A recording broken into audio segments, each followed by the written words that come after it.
में ईवीएम कोई फैक्टर हो सकता है, इससे मैं इनकार नहीं करता, लेकिन मेरे को लगता है कि ईवीएम से नहीं, ज़्यादातर संगठन ना होने की वजह से और आपसी जो तालमेल नहीं था। जो सीनियर लीडर थे उनकी आपस में इवन बातचीत भी नहीं होती थी और उसी को लेके लोगों में गलत मैसेज चला गया और उस मैसेज को बीजेपी ने भुनाया।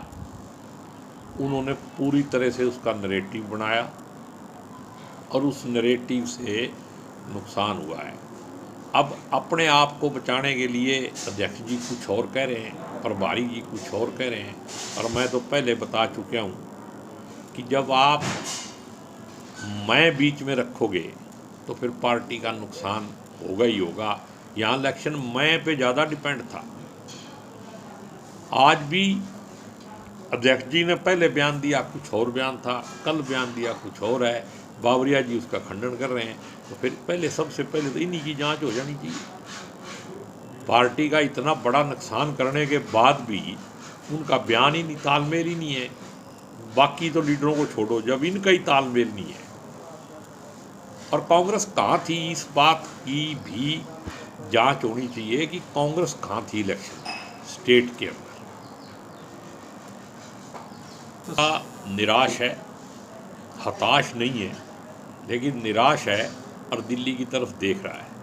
भाई कोई अच्छा फैसला हो, पार्टी को नए सिरे से नई लीडरशिप के हिसाब से चलाने की कोशिश करी जाए, तो उसकी उम्मीद कर रहे हैं। और बाकी की बात यह है, भाई पार्लियामेंट चल रही है और बहुत सारे मुद्दे हैं नेशनल लेवल पे, उनमें पार्टी लिप्त है। मेरे को लगता है कि 25 के बाद या नए समझो जनवरी में इसके ऊपर जो है अच्छा फैसला, पॉजिटिव फैसला आने की उम्मीद है। मेरे को पूरी उम्मीद है कि कांग्रेस गिरी है, मरी नहीं है। तो इतना बड़ा देशद्रोह है जो भी रोक रहा है।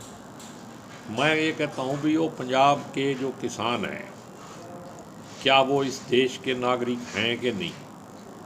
सुप्रीम कोर्ट की बात भी नहीं मान रहे, हाई कोर्ट की बात भी नहीं मान रहे, और खुद कहते हैं कि पैदल आप जा सकते हो। जब वो पैदल जाने लगते हैं फिर उनको पैदल भी नहीं जाने देते।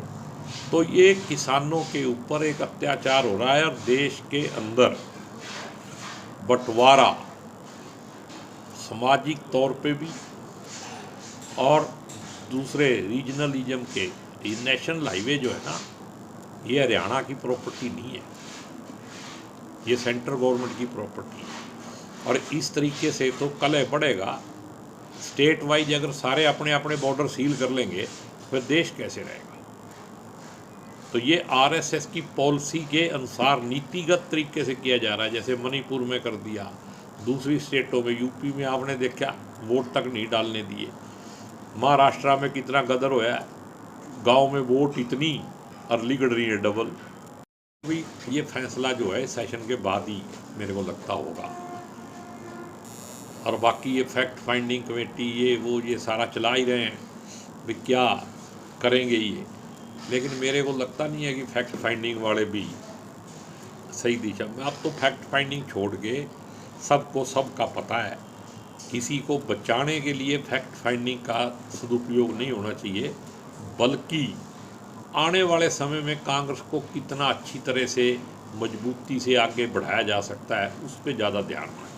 तो क्या कारण है सर, किसे बचाने की कोशिश कर रहे हैं? जो जिम्मेदार हैं और जो अपनी जिम्मेदारी नहीं ले रहे हैं उन्हीं को बचाने की कोशिश हो रही होगी।